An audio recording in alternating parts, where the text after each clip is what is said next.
in existence is sexual.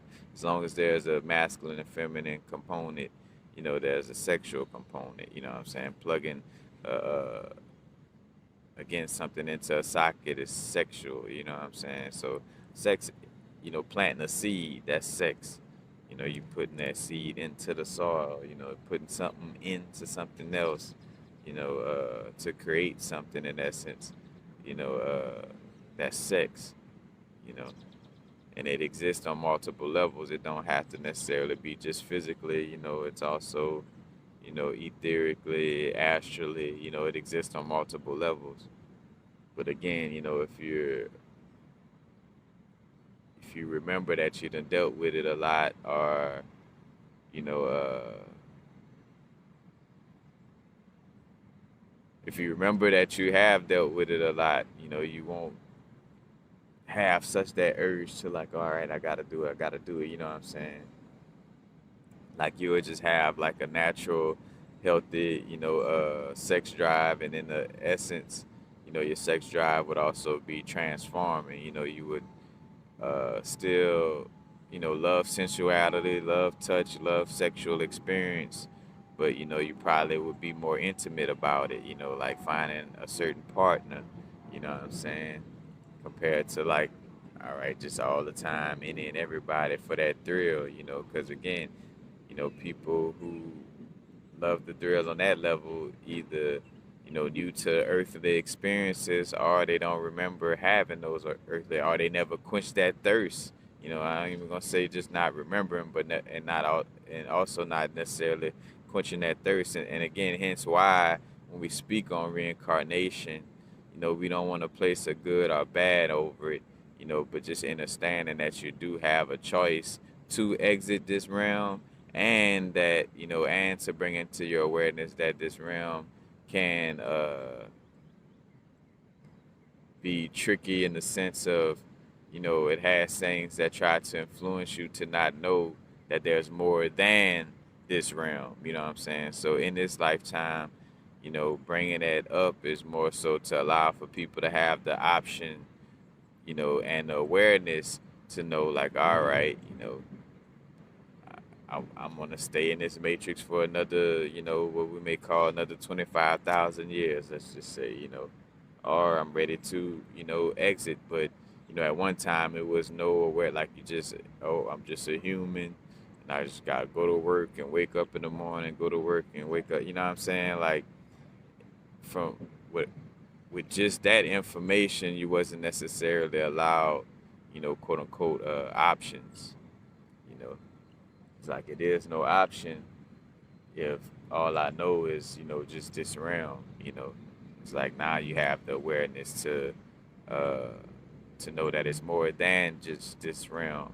And again, in the paradox, again to that understanding that it's through the fully presence of being in the, being fully present in this realm and understanding ourselves, to the fullest, therefore allowing for us to express, the many things you know, uh, that we love to express, you know, understanding what's genuinely things we love to express, or what may have been a program, and why did I choose a life where that was the program? Why did I choose that type of mother, or that type of father, or that type of family? You know what I'm saying? Like just really, understanding, because again, like understanding your human experience allows for you to understand yourself as a soul, as a spirit, you know. So although our human experience does have a mundane nature to it, at the end of the day, you know, it has to, you know, reflect some level of divinity or spiritual connection. You know what I'm saying? Let's just say it has to reflect some level of spiritual and non-physical connection as well. You know what I'm saying? But again, bringing it back to all that, to again, like understanding your own cycles. Like the importance of not comparing yourself to others, and understanding your own your own cycles of energy. Like, say for instance, a good example for me is like doing my YouTube channel. And I done like over 1,600 videos. I've done a lot of videos over a short period of time, like a lot of videos. Again, if y'all were following the YouTube channel in the earliest stages, y'all know like a Think Fast or a new video. Basically, new videos. Think Fast was every day. I was posting at least 3 videos a day. You know, and again, and then it got to a point where some videos like hours long, not just an hour but hour long videos, you know what I'm saying, of just constantly sharing and talking.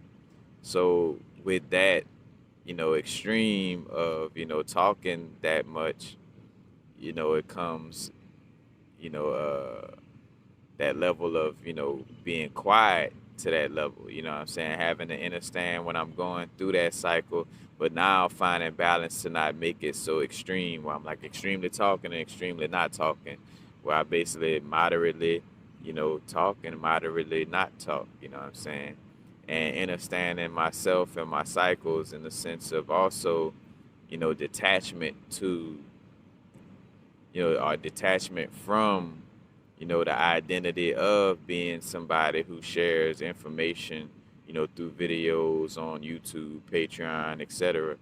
Like, by not doing videos all the time, by having those moments of, silence and not always, you know, uh, doing videos, that allows for me to, for one, value, like it allows for to see that we are valuable. Whenever you back off of identifying with something strongly, it allows for you to value yourself even though you're not doing something. Because what could happen, and this, again, one of the childhood traumas that, we feel like, oh, if I'm not always doing this or doing that, then I'm not worthy, or I'm not, I ain't shit unless I'm just constantly creating, like every second, every minute, every hour, you know what I'm saying? It and again, like it's a vibe from the programming of like, unless you're a workaholic, then you're not worthy. And that's not true, And again, or it could be attachment to not just the workaholic aspect, but again, like if I'm not a YouTube, if I'm not doing YouTube videos, then I ain't shit. You know what I'm saying? Like it points out that you are worthy. Like, hey, you ain't did no videos in a minute. You still, you still worthy. You still love. You know what I'm saying? You still, uh, you're still being of service. Because in essence, you're being of service as long as you're taking care of yourself mentally, emotionally, physically, etherically, astrally. You're tending to your energy field, understanding yourself, you know, uh, healing yourself, taking care of yourself and loving yourself, then you're being of service with just that alone. You know what I'm saying? Point blank, period. Everything else is a byproduct of taking care of yourself and loving yourself on that level, you know, as far as what you may do for this realm, like whatever you bring forth in this realm, is a product of you, you know, uh, being healthy energetically, taking care of yourself on, on all dimensions of your being. You know what I'm saying?